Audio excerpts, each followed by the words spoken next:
everyone. Welcome to another episode of Frankly Speaking by Dr. Sanjay Modi. This is an initiative by Definitive Homeopathy to address all queries pertaining to homeopathy, its principles and practices.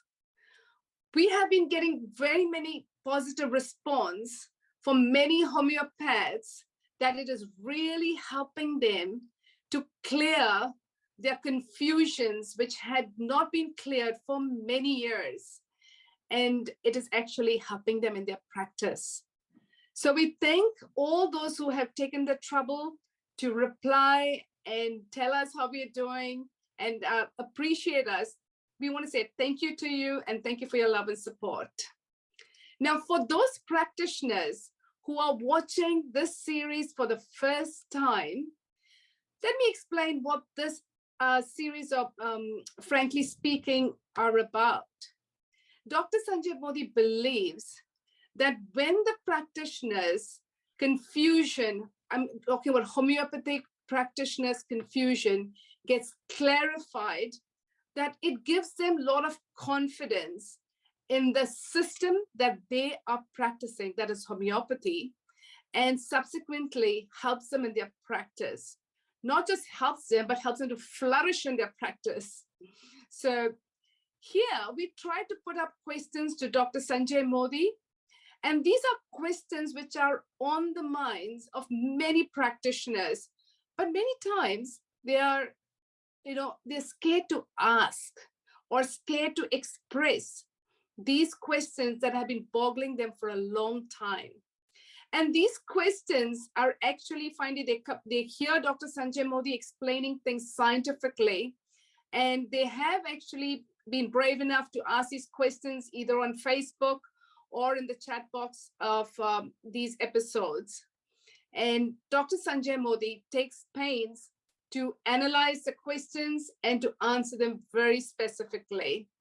So here's today's question is, there are many people who have been attending your webinars and heard you speaking personally, have heard you saying that, people say that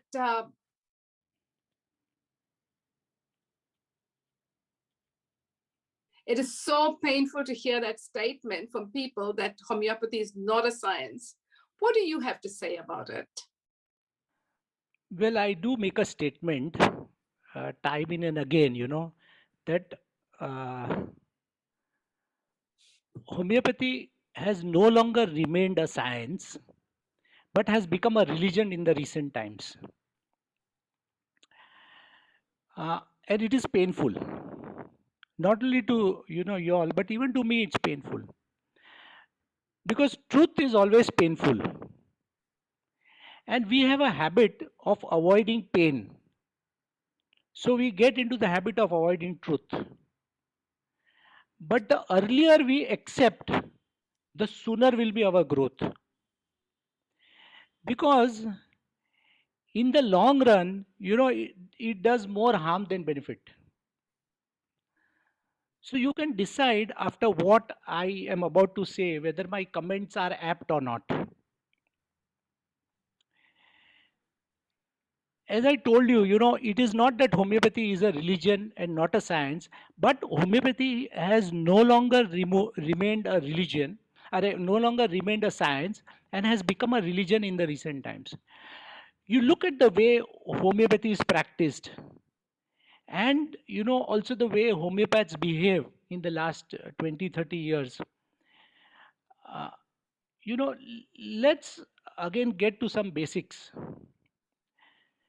Do you know what is the essential difference between science and religion? Something that is very fundamental.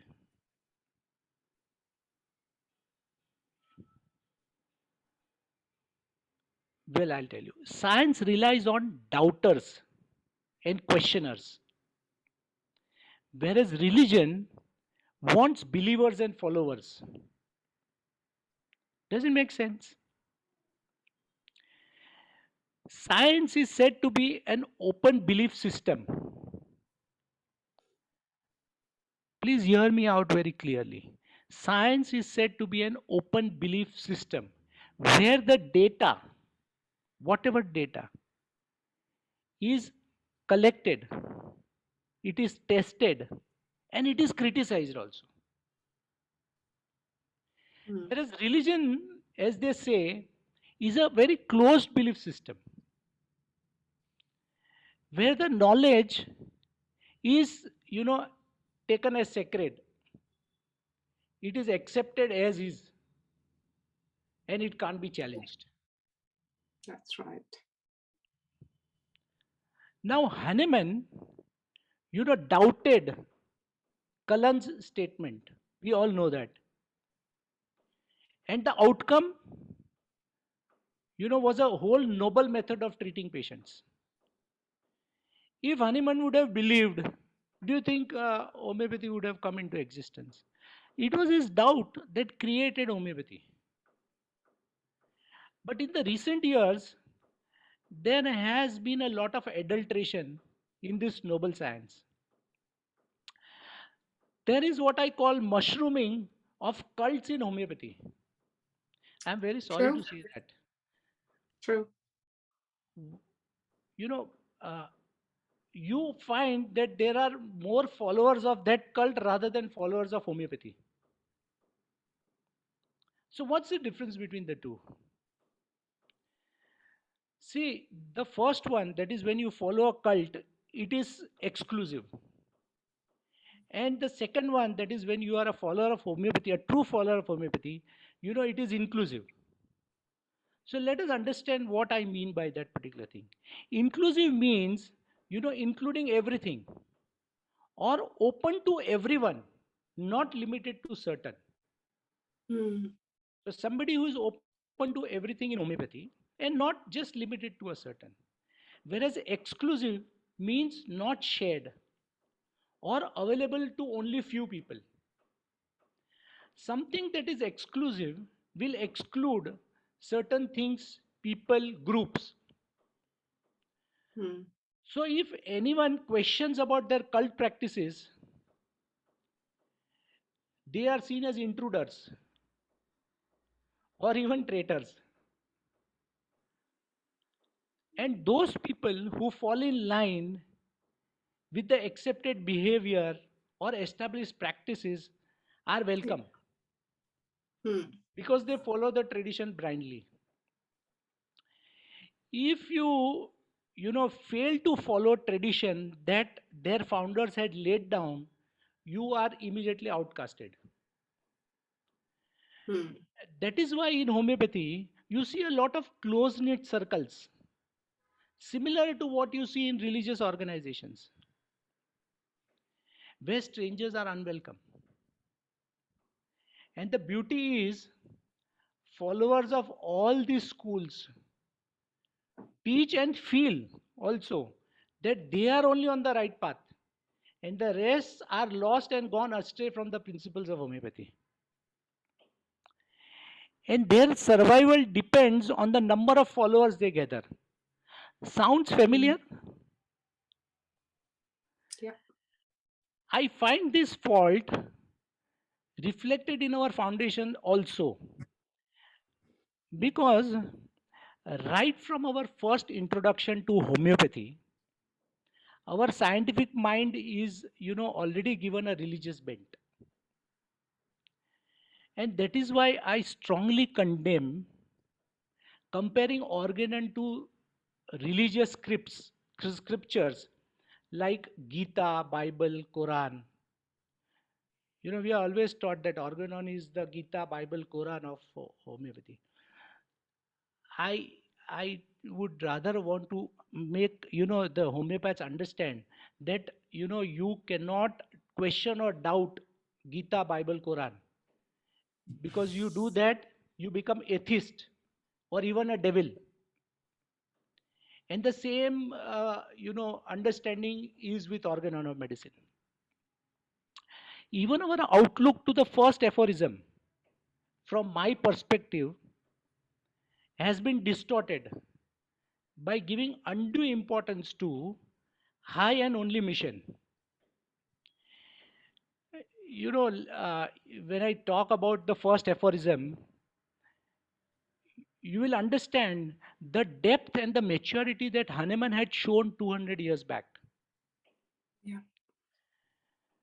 Unfortunately, Hahnemann's maturity or matured scientific outlook to this aphorism has been converted, or shall I say perverted, by giving religious connotations and philosophical perspective.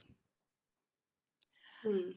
Like the other day, I was reading a post by a homeopath in reference to first aphorism, where it meant that we as homeopaths are the chosen few by the Almighty.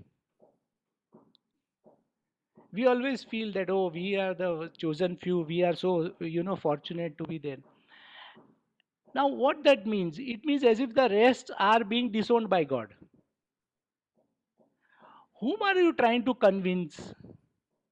Or, if I am a little blunt, I would say you are trying to fool. And for how long? Right.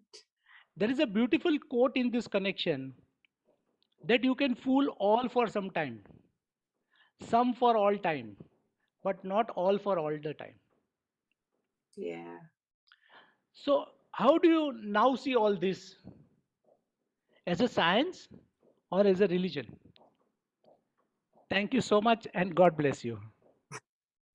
Wow, that is quite audacious and quite bold of you to say that.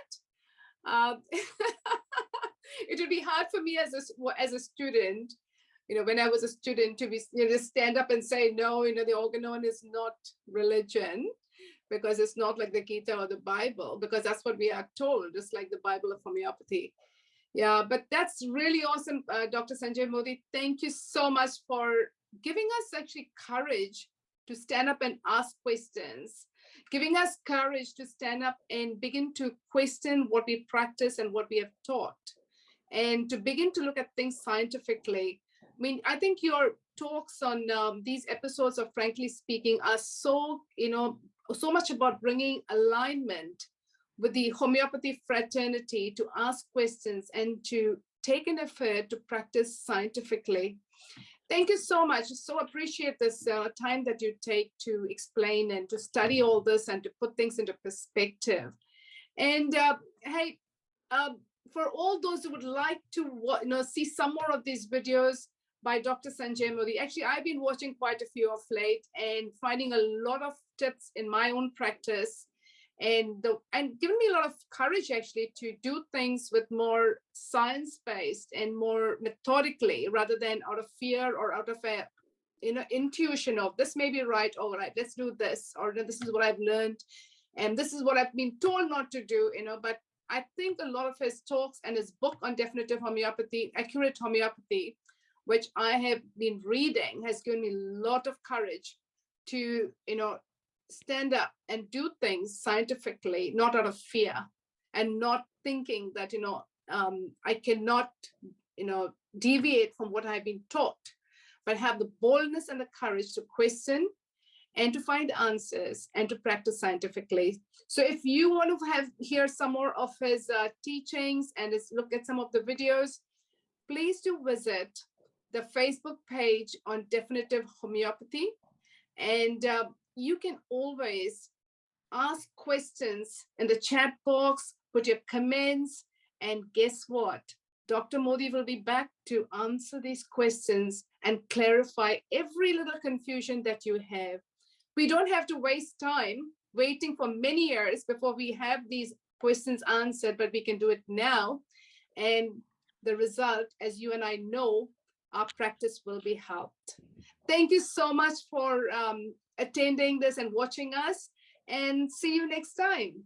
Yeah, before that, what you said, rightly said, we don't have to wait for a long time because time and life is too short. And we have to make the best out of whatever we are given. So the earlier we do it, the better it will be for us. Thank you so much and God bless you. Thank you, Ruby.